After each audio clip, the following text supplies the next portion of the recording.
नमस्कार, मैं मनीष और आप देख रहे हैं मीडिया दर्शन। छात्र नेता सौरभ ने एक बार फिर से बीपीएससी टीआरई 2 के सप्लीमेंट्री रिजल्ट पर सवाल खड़ा कर दिया है। आपको बता दें कि उन्होंने कहा है कि आखिर सप्लीमेंट्री रिजल्ट की मांग करने वाली भाजपा जब विपक्ष में थी, अब सत्ता में आने के बाद सप्लीमेंट्री रिजल्ट पर क्यों नहीं बोल पा रही है, क्यों चुप्पी साधे हुई है। जबकि विपक्ष में थी तो लगातार सप्लीमेंट्री रिजल्ट दिए जाने की मांग कर रहे थे। सुनिए सौरभ कुमार ने क्या कुछ कहा है। नमस्कार साथियों, जय हिंद।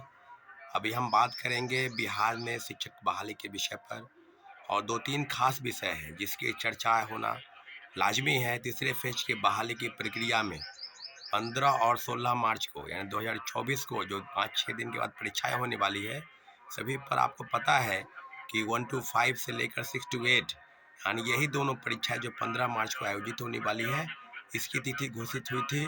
और 9-10 की परीक्षाएं जो है वो रद्द कर दी गई, यानी 16 मार्च को होने वाली परीक्षाएं रद्द कर दी है। आप सबको पता है कि 11-12 यानी 11वीं से 12वीं की परीक्षा की कोई तिथि घोषित नहीं हुई है। तो हम पूछना चाहते हैं बिहार सरकार से, बीपीएससी से, कि अगर आपको इतनी हड़बड़ी थी, आप परीक्षा लेना चाहते थे, तो फिर आपने 1 to 5 से लेकर 6 to 8 तक की परीक्षाएं की घोषित करके और फिर 9-10 11-12 की परीक्षा रद्द क्यों की? परीक्षा के संदर्भ में आपकी क्या आपकी जो जानकारी है उसको किसके संदर्भ में हम देख सकते हैं? तो सारी चीज़ें अब बिल्कुल सामने हैं कि लोगों का ये कहना है कि बीपीएससी के चेयरमैन लगभग 1 महीने बीत गए। पूर्व चेयरमैन अतुल प्रसाद जी के सेवानिवृत्त होने के बाद अभी तक पद खाली है और माननीय मुख्यमंत्री जी अभी विदेश दौरे पर हैं। मुझे लगता है कि क्या बीपीएससी को क्या ऐसी ज़रूरत है, क्या बीपीएससी कौन से गंभीर चीज़ों से गुजर रही है?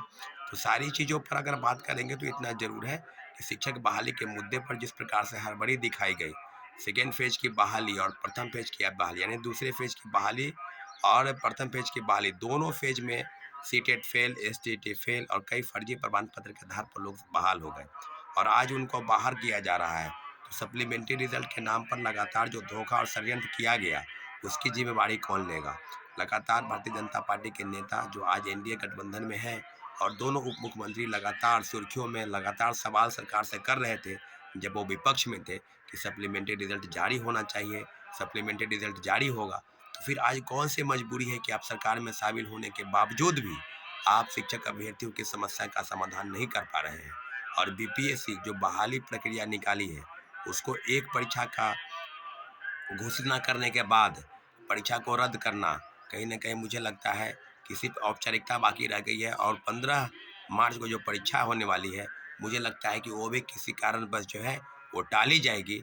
तो इंतज़ार करना है कि बीपीएससी और शिक्षा विभाग सरकार के उन आदेशों का अगर पालन करने में असमर्थ है, तो वो असमर्थता कहाँ चली गई? आपको याद होगा कि सेकेंड फेज की बहाली में परीक्षा के होने के बाद मात्र 5 दिन के अंदर रिजल्ट का प्रकाशन किया गया।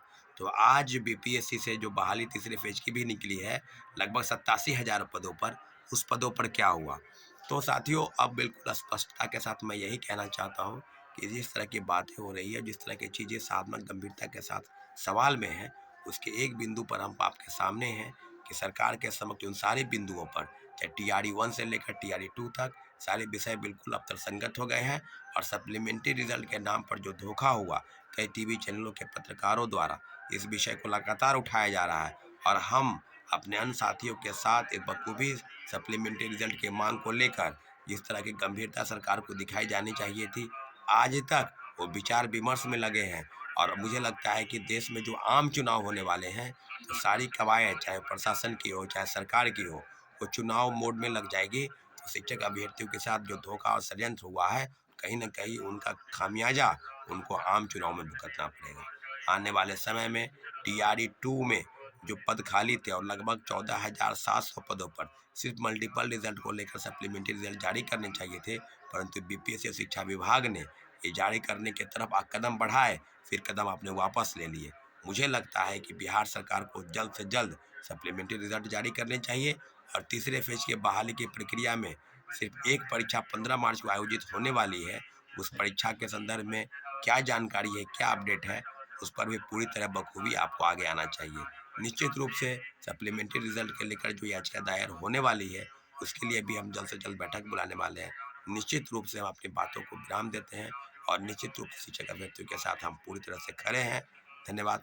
जय हिंद। तो आपने सुना छात्र नेता सौरभ सीधे तौर पे ये कहते हुए नजर आ रहे हैं कि बीपीएससी टीआरई थर्ड का जो एग्जाम है वो 15 मार्च को 6 to 8 के होने वाले हैं, जबकि 9, 10th और 11, 12th का परीक्षा का जो तय तारीख था उसे रद्द कर दिया गया और उसे बढ़ा दिया गया है। आखिर क्या वजह है जिसके लेकर के ये तारीखों को बढ़ाया गया है? साथ ही साथ उन्होंने बीपीएससी टीआरई 2 का सप्लीमेंट्री रिजल्ट का भी जिक्र किया है और कहा कि जब बीजेपी विपक्ष में थी उस दौरान लगातार सप्लीमेंट्री रिजल्ट की मांग कर रही थी, लेकिन अब जब सत्ता में आ गई है तो क्यों चुप्पी साधे हुई है?